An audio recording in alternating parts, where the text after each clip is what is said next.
60 kilometers from the busy streets of Mumbai lay a hotspot of biodiversity, Uran.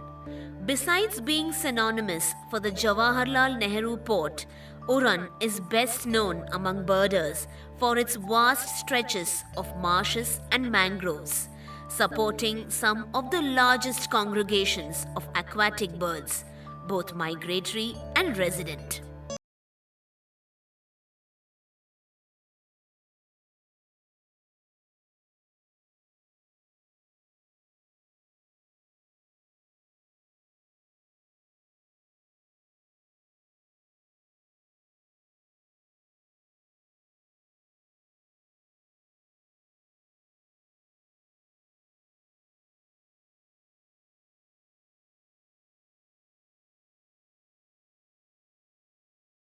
At Uran served as lungs for Mumbai, a city already battling very high pollution levels. I have been visiting Uran since childhood, feasting on its beauty, and over the years I have also been a mute witness to the slow death of its biodiversity. The wetlands of Uran created a sanctuary for countless birds for whom this exotic ecosystem was their home. I've been visiting Uran for more than 30 years, and Uran has always been a bird watcher's delight. The place has been full of water bodies, mangroves, mudflats, which attracts hundreds of thousands of birds.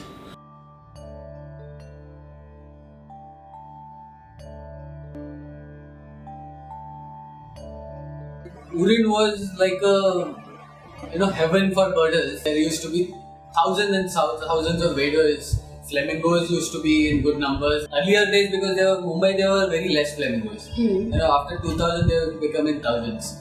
So waders, ducks, everything, wading birds, storks, everything was in large number. And there used to be chances, rarely, that you will see one species, only one individual or two individuals. That was rare sighting. There were some rare records of phalaropes, or even pelican was sighted there. Bar-headed goose were there. Grey-lag goose were sighted there. So many specialities were there, and our listing for Uran was more than 270 species. I was 8 years old on my first trip to Uran. The clear blue skies, green grasses, so many birds, and endless stretches of water bordered by mangroves resounding with bird calls. The place was sheer paradise.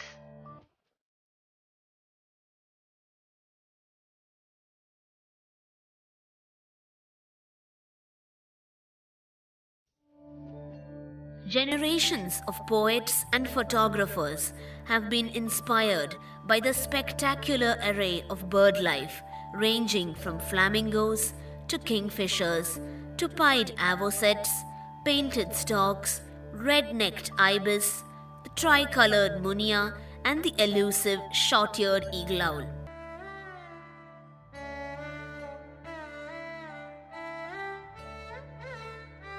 In the year 2009, the proposal for setting up a special economic zone was cleared, and the precast walls that were subsequently laid as demarcation signaled the first signs of destruction. Most of the areas demarcated for the development of the SEZ happened to be fragile ecosystems and under the Coastal Regulation Zone 1.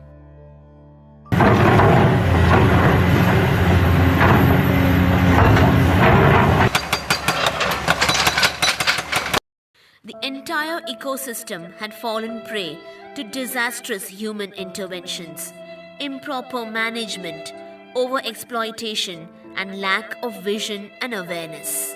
As extensive reclamation work began, the hills surrounding Uran were razed for the landfills and expansion of new roads.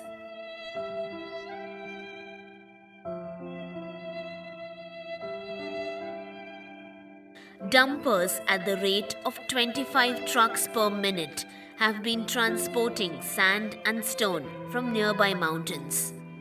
Large-scale construction activity and the landfilling work transformed this once verdant green landscape to one of stone and cement.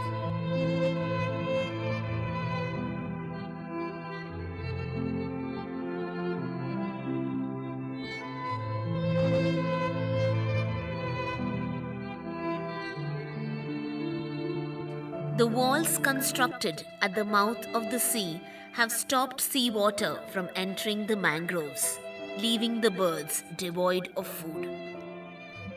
So, in 50 years, we have destroyed about 50% of wetlands. Okay. There is 71% water on earth for 7 billion people, out of which only 3% is fresh water. Out of which 50% we destroyed, so 1.5% water is there for 7 billion people. So, because of destroying wetlands, outbreak of mosquitoes and stuff like that is larger. So, there are 20 million people dying just because we have destroyed wetlands. Non-stop drilling and filling up of mangroves with mud and rubble has led to their total degradation. The very sentinels of our shorelines are being mercilessly hacked, even though they filter toxins from the water and provide protection in extreme weather. Sadly, we do not realize that no man-made technology can ever replace them in the foreseeable future. And of course, after filling up that area for SEZ and all the stuff happening now, it has gone drastically down. There was not a single day when we used to bird before this. We had sightings about 125 species in Uran itself in a day. Nowadays, it has gone down to 70 species or 80 species at the max. So, obviously, you can see the difference. The numbers have gone down. Habitat everywhere around Mumbai has gone down.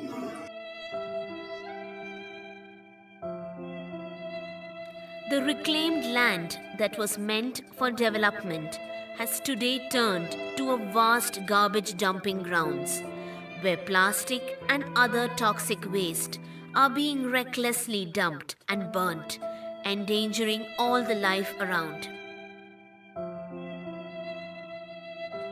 Are birds designed to eat this waste? Who gave us the right to destroy what nature has provided? Why does development always have to be at the cost of a habitat?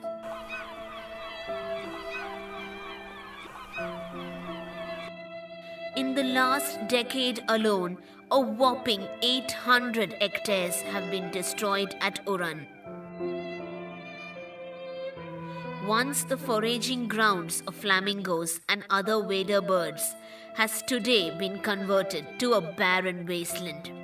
Unfortunately, because of all the activities that have taken place in Uran, most of the wetlands, mangroves, mudflats have been destroyed, and leaving with us only Panje wetland, which now harbors hundreds of species of birds and numbering several thousands at a time. The walls constructed all along the roadside leading from JNPT police station to Funde village are silent witnesses to the filling of so many water bodies that once existed here, leaving Panje as the only remaining wetland.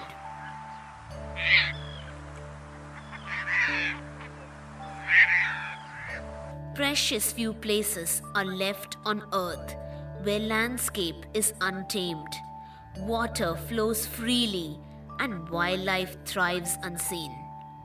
Panje is one of these. Spread across 223 hectares between the villages of Panje and Dongri, this wetland is the only remaining abode for countless birds. I have personally recorded more than 200 species alone at this wetland.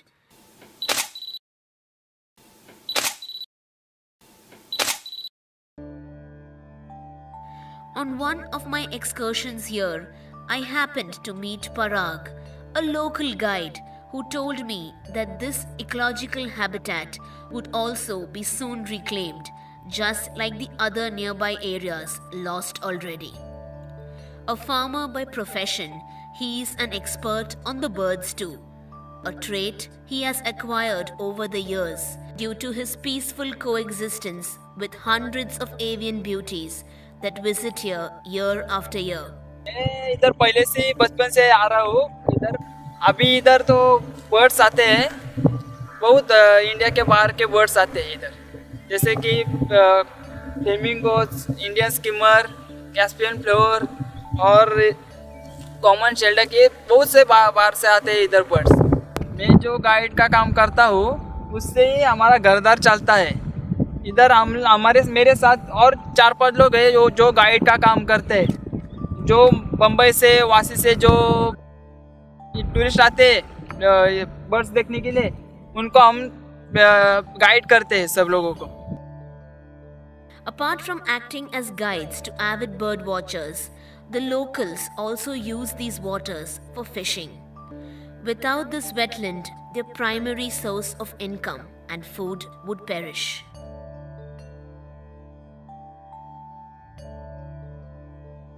सी जेट का जो दीवार है वो उनका जो underground है उसके पहले बहुत 99% इधर बर्ड्स आते थे। अभी जैसे ही उन्होंने पूरा कवर कर दिया पूरा जगह, तो अभी 30% भी कम हुए इधर, 70% इधर बर्ड्स आ रहे, आहिस्ता ऐसा कम भी होंगे।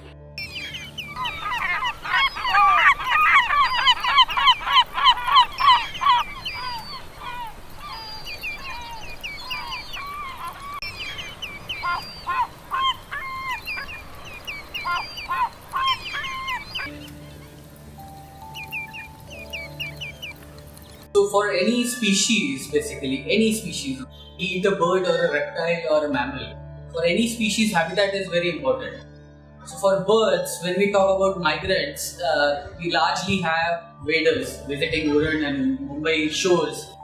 So for this matter, there are species which migrates all the way from northern Europe, which travel over 5,000 kilometers to reach Mumbai, and even they go further down south.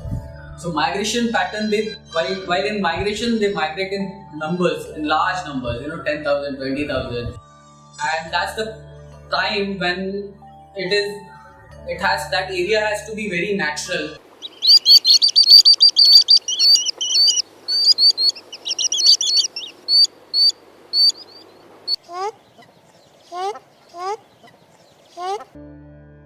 Being one of the largest wetlands in India, Panje is also an important stopover for over 2 million migratory birds like the black and bar-tailed godwit, which migrate from Arctic in order to spend the winters here in India. This bird flies over 11,000 kilometers non-stop, the longest continuous journey that has ever been recorded for a land bird. Migration is the pilgrimage that birds undertake between their winter and summer homes. During these times, the mortality is very high as the journey undertaken is long and arduous. Finding suitable habitat along the way is paramount to survival for most of these species. These stopover sites provide migrants with appropriate cover in which they rest, refuel, and seek protection from predators and extreme weather before moving on to the next leg of the journey. The Panje wetlands act as an ideal feeding ground for the migrants as it's abundant in fish and other aquatic invertebrates which are high in protein and low in fat.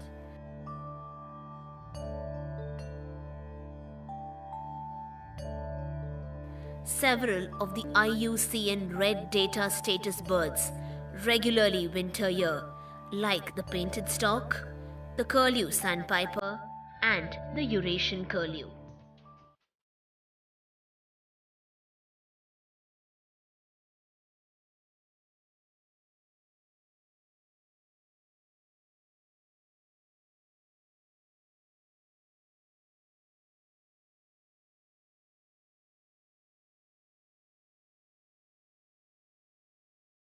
few wetlands that were earlier reclaimed were thankfully spared from being converted into a dump yard, and they have naturally turned into a shrubland ecosystem where one can spot a variety of passerine birds such as the weavers, avidavats, and munias.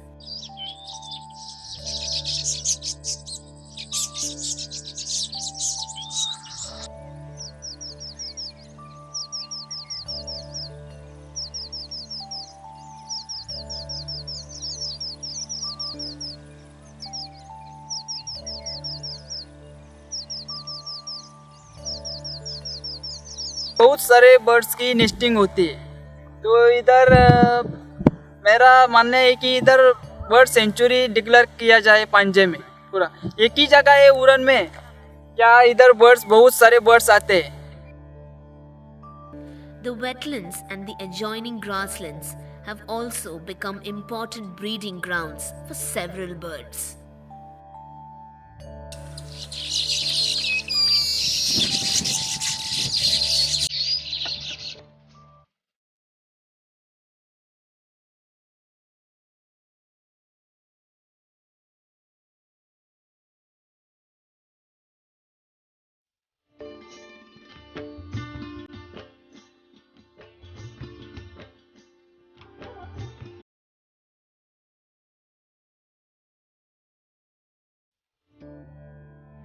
In the year 2015, there was an announcement declaring this wetland as a flamingo sanctuary, but it did not see the light of the day.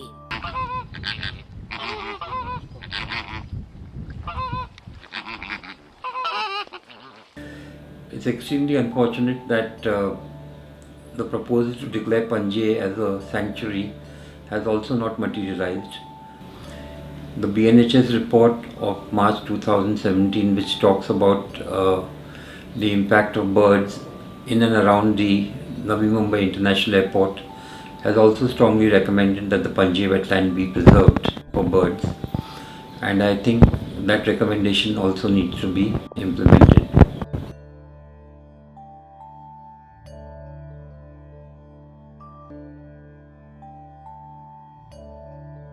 But as the BNHS has observed, the Navi Mumbai International Airport site is also very rich in birds. It is surrounded by a number of wetlands, and these wetlands are also used by birds who keep crisscrossing the site. And the apprehension expressed by BNHS in the report is if the surrounding wetlands are also destroyed, along with the Navi Mumbai Airport site wetlands, then all the birds are going to be flying in and around the airstrip, and they will be posing a very lethal danger to birds themselves and to passengers and aircraft using the airport.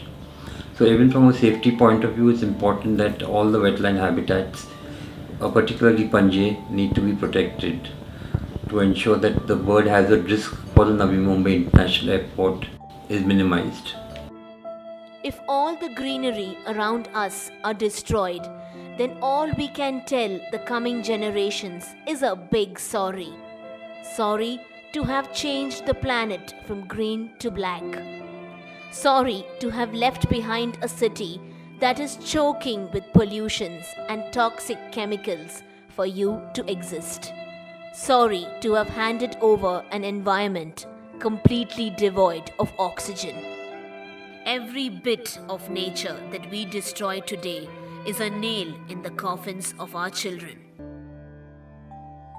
If landfilling by various entities, which is going on for years, remains unchecked, not only will the ecology of the place be disturbed, but Uran, the largest breeding ground for several migratory and resident birds, will be destroyed forever. यही जगह रहने दो, क्योंकि इधर बहुत सारे birds आते हैं बाहर से, तो ये जगह बचना चाहिए बर्ड्स के लिए। उनको भी, बर्ड्स को भी जीने का हक है।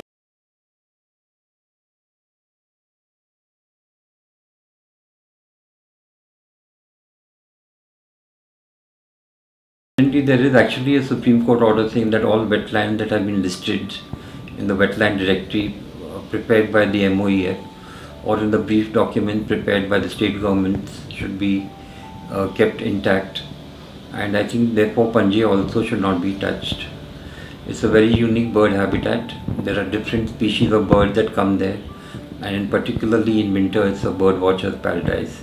It must be protected at all costs. With the global population of waders declining drastically due to rapid urbanization and development, it's vital for this wetland to be saved. So I really wish if it stays there as it is. That's the last abode of birds, for migratory birds basically.